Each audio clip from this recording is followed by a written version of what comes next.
સમાચારમાં આગળ વધીએ તો દરિયામાંથી કરોડોનું ડ્રગ્સ ઝડપાવવા મુદ્દે હર્ષ સંઘવીનું નિવેદન સામે આવ્યું।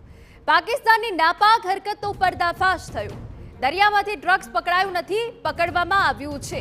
ગુજરાત પોલીસની સફળતા બદલ અભિનંદન।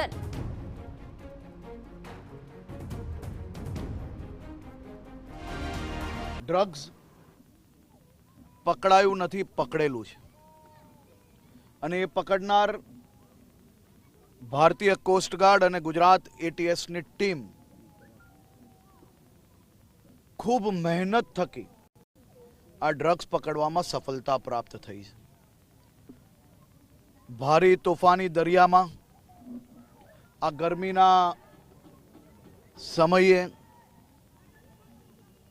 અનેક દિવસો સુધી રાત દિવસ આ તોફાની મોજા વચ્ચે આ પાકિસ્તાનીઓની નાપાક હરકતને રોકવામાં આપણને ખૂબ મોટી સફળતા પ્રાપ્ત થઈ છે।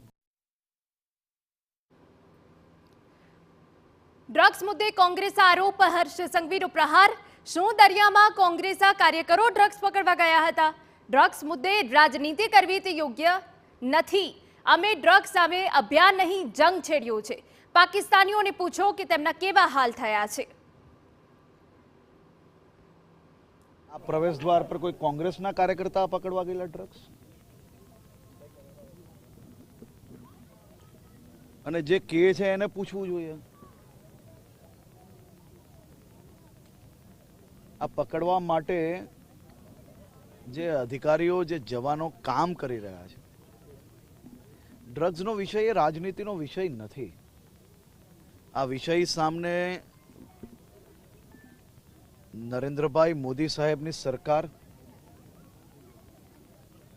ગૃહમંત્રી અમિતભાઈ શાહના માર્ગદર્શનમાં ગુજરાતના મુખ્યમંત્રી શ્રી ભૂપેન્દ્રભાઈ પટેલે ડ્રગ્સ સામે અભિયાન નહીં, જંગ છેડેલી છે અને પાકિસ્તાનીઓને જઈને પૂછો કે શું હાલ થયા છે।